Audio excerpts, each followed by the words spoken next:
I'm Leah and I live with my mom and dad in a small neighborhood.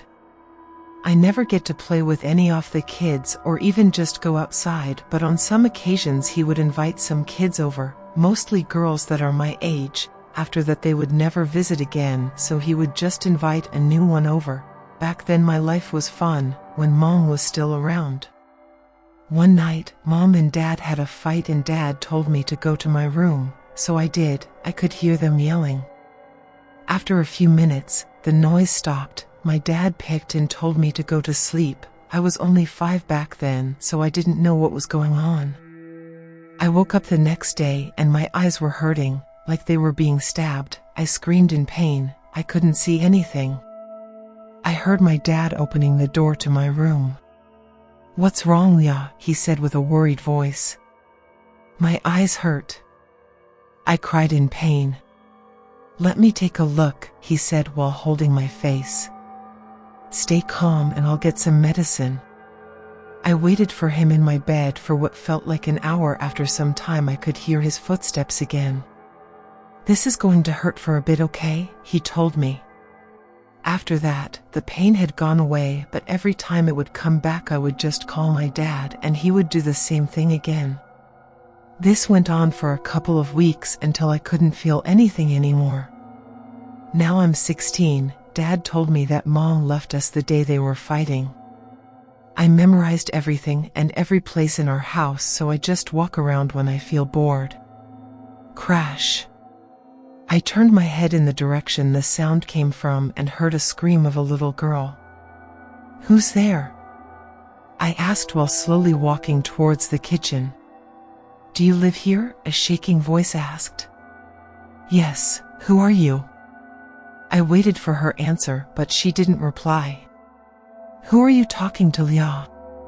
I jumped from my dad's voice. "I was talking to a girl, didn't you see her?" I stayed quiet to hear if she's still here. "It's just you and me here, dear. I didn't invite any guests today," he said while walking me to my room. Who did I hear then? "Wake up please," a voice whispered in my ear. "Who's there?" "You need to help me please," she said with a shaky voice. "Who are you?" I asked while trying to stand up. "I'm Elise. I'm begging you, help me, please." I could hear her crying. "What are you doing here? Leave me alone."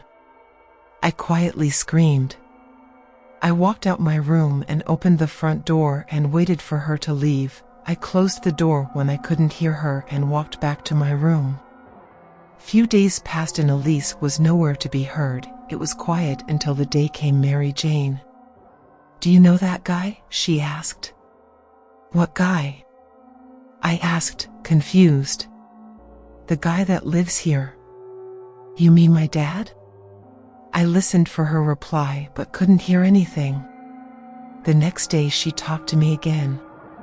"Why are you still living with him?" she asked, but I just told her, "I want to," and then it was silent again. This went on for days. New names of girls. I didn't know if it was the same person just playing tricks on me or it was actually different people. All were asking for help each time my dad was not home. I ignored them and just told myself that maybe my dad invited them and they just wanted to go home early. They never finished talking because they keep leaving before I could ask them what they needed help for. After some time I finally asked my dad about the persons I was talking to and he just told me to not talk to them. After that, Mary Jane or the others who never told me their names never came to talk to me. "Leah, help me." I heard my dad yelling in pain. "Dad? What's wrong?" I asked. "Help me please."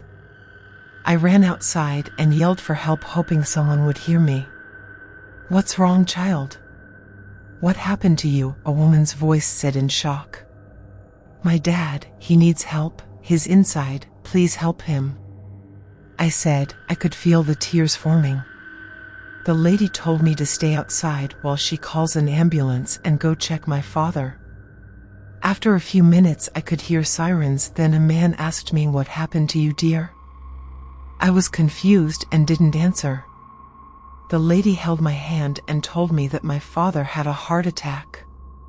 They took me to the hospital, and when I woke up the doctor told me to open my eyes. I didn't know what he meant by that, so he held my face and told me that he'll open them for me. Tears began forming. I could see again. A lady was standing beside me and told me everything. My dad stitched my eyes the night my mom and him were fighting. I was terrified. I just cried and did nothing. Months passed. I lived with the woman who helped me. I needed to go to the hospital for them to keep checking my eyes. As I was there, I saw a newspaper with my dad's picture.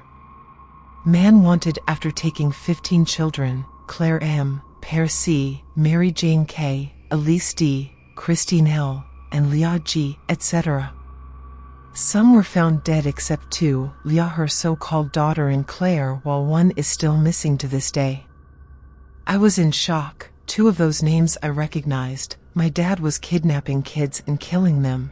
Then I remembered every girl who asked for my help but never did.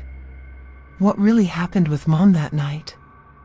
But the big thing that got me terrified the most was, did I talk to them when they were still alive, or was I talking to children my dad killed?